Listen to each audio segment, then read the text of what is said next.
September the 28th, 2022, guys. As the sun is rising over the east, we're looking directly down on the eye of Hurricane Ian.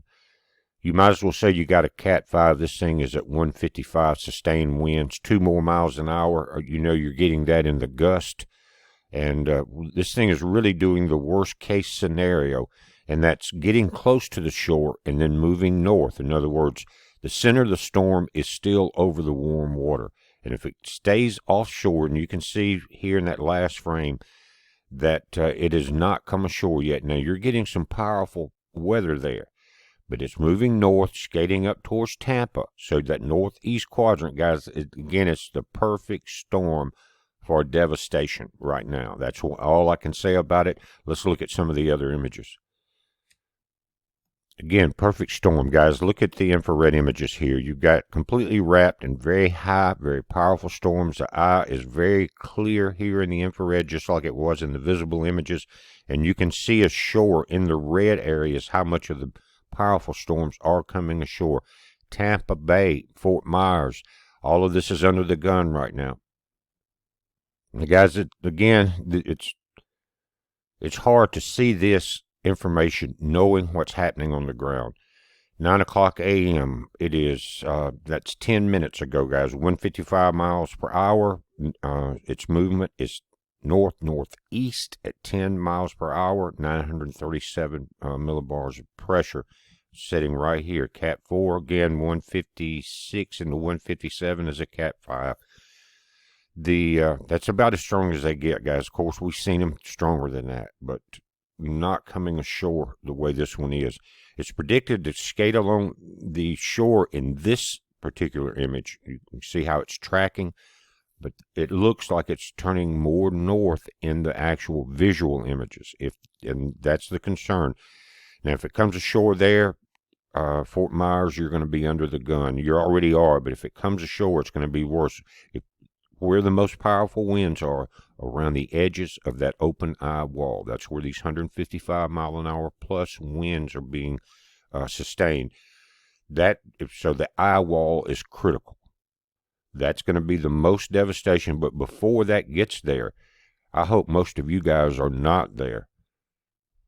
Also notice this thing is going to be a Cat 1 as it is in center Florida at 90 miles an hour. It's going to go into a tropical storm at 60 miles an hour by Thursday, 2 p.m. Friday, 2 a.m. it's setting offshore. And you can see under this Sky Tower banner that it curves back in, just like we were looking at last night, back into the Georgia, South Carolina area. Now, that's a tropical storm. We don't know if it will re-strengthen over that Gulf Stream that it's predicted to be over by Friday at 2 a.m., 50-mile-per-hour storm. So more than likely, there will be some re-strengthening. We don't know yet. Now, the difference in the modeling here is the Canadian model is this light green model, and it shows it staying ashore. See that, guys, moving more northeast like we're seeing on the satellite images, curving in just south of Tampa Bay and staying ashore up through Jacksonville. The Navy model is kind of on the other edge right now. It's got it coming down the further southern route, coming ashore quicker than the other models, and going back offshore and coming up through Charleston. So from Charleston back down towards Jacksonville, you got multiple scenarios of where this thing could come ashore. Let's take a close radar image of this thing, a close look at it. Cape Coral, Naples, you're right there to the northeast quadrant of this eye as it's wobbling north and northeast, are saying. You've got Bradenton there. You've got Port Charlotte, Tampa in that area. If it cuts across, again, Orlando, you're going to be in under the gun. But they're saying the strength of the storm is going to be taken out along the coastline. Center of Florida, you're down to a Cat 1, which is still something you got to consider at 90 miles an hour. So you're going to have a few hours of this going on today through the evening. Now, we're looking at wave heights here at 9:02 a.m. this morning. 21 feet around the center, 18 feet off into this northeast quadrant, 11 feet out front of it. And as close as it is to the shore, it's going to be pushing a lot of that with it. 20 feet. You get into the lighter colors. If it does get into the lighter colors, you're up to 35 feet in this chart. You're going to have to be aware of the storm surge. If it's like it is in the Panhandle, and I've been through 3 or 4 tornadoes up between Perdido, Pensacola area, all of the marinas are going to be pretty much devastated.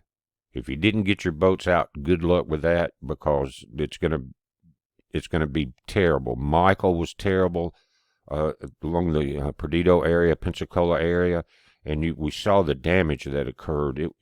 There's still buildings and stuff like the oyster bar there in Perdido.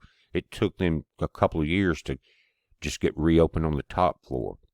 And so that's what you guys are going to be seeing along this coastline. So just be prepared for a kind of a restart of its own in this area. You're going to have to rebuild some power structure, communications, houses, buildings. But at least it's maybe coming in later in the season, and we've got a little bit cooler weather to have to try to clean up after. If you guys remember Katrina, the devastation it did in Mississippi and Louisiana, the heat wave came in behind it. It was in August, and literally 100 degrees with no electricity for 2 weeks, no water, because the electricity drove the electric pumps of the big water towers. So it was kind of a big-time bug-out lesson for us in the South. Now, as we look at the radar over Tampa area, you can see that we're still having some pop-up tornadoes right there, just south of Melbourne. And as the heat of the day comes up and the storm is here, you're going to see this intensification of tornadoes, water spouts offshore continue.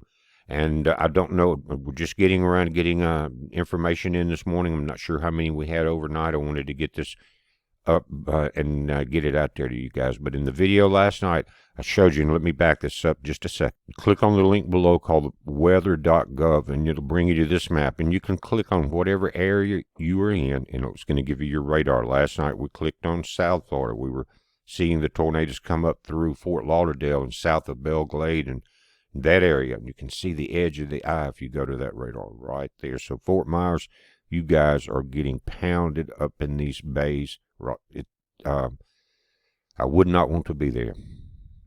And as I said, you can move further up this map. Let's go a little further north and just look at the radar, what the guys are dealing with in that area. Just scroll down. Starting to get some rain coming in Daytona Beach, Palm Coast, St. Augustine, Gainesville, in that area. Here's Ocala. And you're going to start seeing it coming into Georgia, guys, not before too long right there. Now, it's been super dry in Mississippi for about 3 weeks. Everything's kind of real dusty.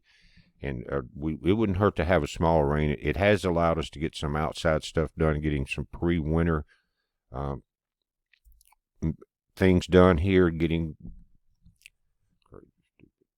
Now, quick look at the live cam. This is above the Fox 4 studios off Pine Island Road in Cape Coral, Florida. And these are live right now. See, you've got pretty stormy conditions. It's hard to get much details. There's some traffic I can see now down under the red lights. I don't know if that's law enforcement or what that is. But that is a picture of, again, this is Pine Road in Cape Coral, Florida, above the Fox 4 studios for you guys that are in that area. Another quick look as we close the video, guys. A couple more frames in this satellite imaging as the sun rises over Florida. Again, ice still offshore. It's expected to start moving ashore at any time. The sooner the better, because the sooner it would, that's the sooner it would start to die on shore, getting off the fuel that it uses in the Gulf of Mexico in the warm waters. We're watching it, guys. You watch it. It's a heads up. Be safe.